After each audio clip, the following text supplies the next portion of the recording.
আপনারা দেখতে পাচ্ছেন যে 5 দফা দাবি আদায়ের জন্য আজকে বাংলাদেশ জামাত ইসলামী সারা দেশে, শুধু কুষ্টিয়া না, 64 জেলা এবং ঢাকা রাজধানীতে প্রায় 24 কিলোমিটার, এত বড় মানববন্ধন মনে হয় বাংলাদেশের ইতিহাসে আর হয়নি।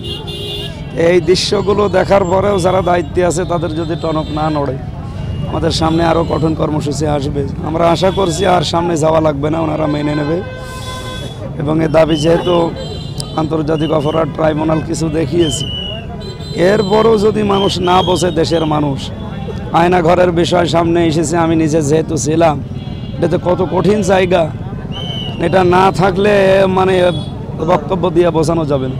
সুতরাং আয়না ঘর সামনে আবার ফিরে আসবে, এটা তো জীবনেও আমরা মেনে নেব না, এটা ফিরে আসবে না। এই কারণে আমাদের এই 5 দফা, আশা করছি পিয়ার পদ্ধতিতে হলে, এই দাবি বাস্তবায়ন হলে আগামীতে আর এ দেশে কেউ আয়না ঘর তৈরি করার দুঃসাহস দেখাবেন। এবং বিচার যদি এদের না হয়, আগামীতে যারা আসবে এদের চাইতে আরও ডেঞ্জার হবে। সেই দিকে খেয়াল করে বাংলাদেশ জামাত ইসলামী সহ যে 25টা দল আপনারা দেখছেন, তারা ফেয়ার পদ্ধতিতে নির্বাচন চাচ্ছে। এমনি না, প্রত্যেকের পেছনে যুক্তিযুক্ত কারণ আছে, আমরা সে কারণগুলো তুলে ধরেছি। আশা করছি জনগণের মুভমেন্ট বুঝবে সরকার। যারা করছে এগুলো তাদের কাছে জিজ্ঞাসা করা দরকার। এরপরও যদি কারো